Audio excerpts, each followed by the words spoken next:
Hi everybody, today we're following up on yesterday's video about singing high notes. Now, like we've established in the previous video, vocal cord closure is a vital part of singing high notes. But of course, it's not the only one. If you haven't seen the video, go here and you can check it out. In this video though, I want to focus on something else. I want to focus on breath support.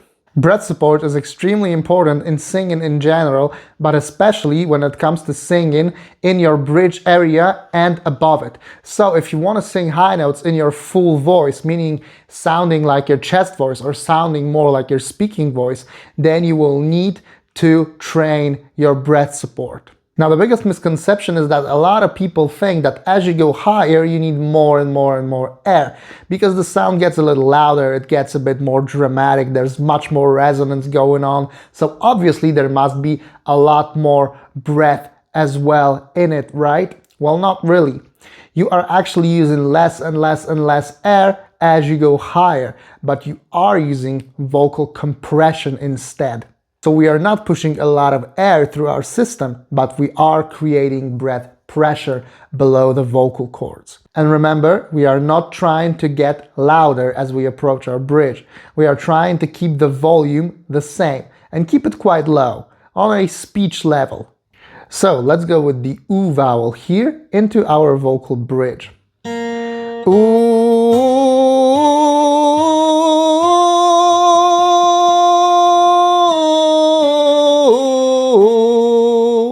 Now, as I'm doing it, a couple things are happening when it comes to my breath support. When I go from here to here, it changes. I start with kind of a speech level, normal breath support, normal type of exhaling.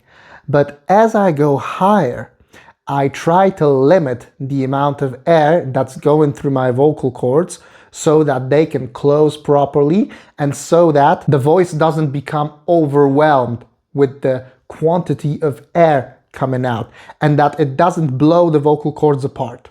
So once again, keeping the vocal cord closure and limiting the amount of air that you breathe out as you go into your vocal bridge. You can take it a bit higher if you want to so that we cross our vocal bridge now. Ooh.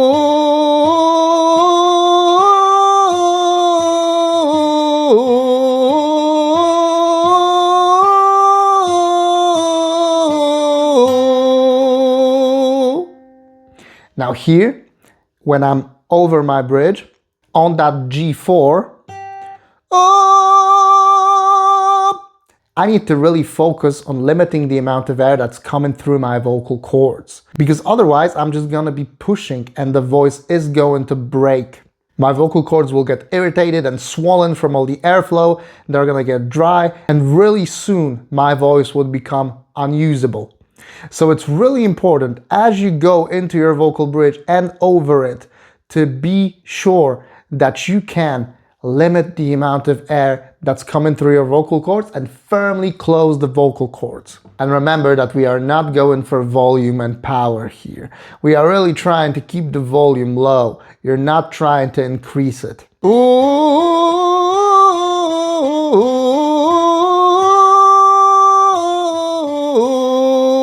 I'm really not getting louder. And you can keep going with that. Ooh.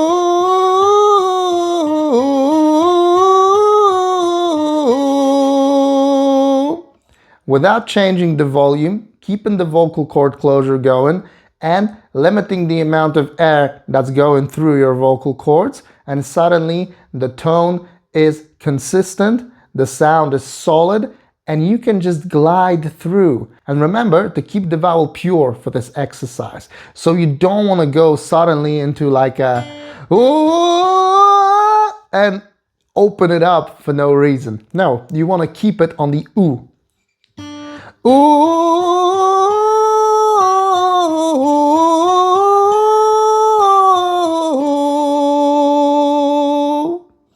Don't let it get changed in the middle of the exercise. Keep it pure. Ooh, ooh.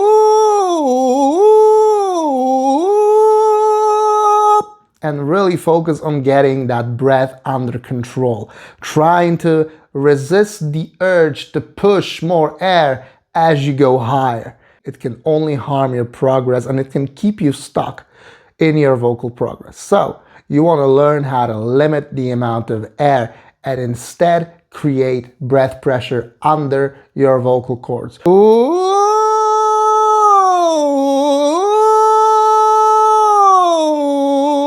So your vocal cords can close very nicely and there's a nice cushion of breath beneath it so that the sound is solid and firm. Please give me a like if you found this video useful, subscribe to the channel if you're not subscribed yet, and I'll see you in the next one.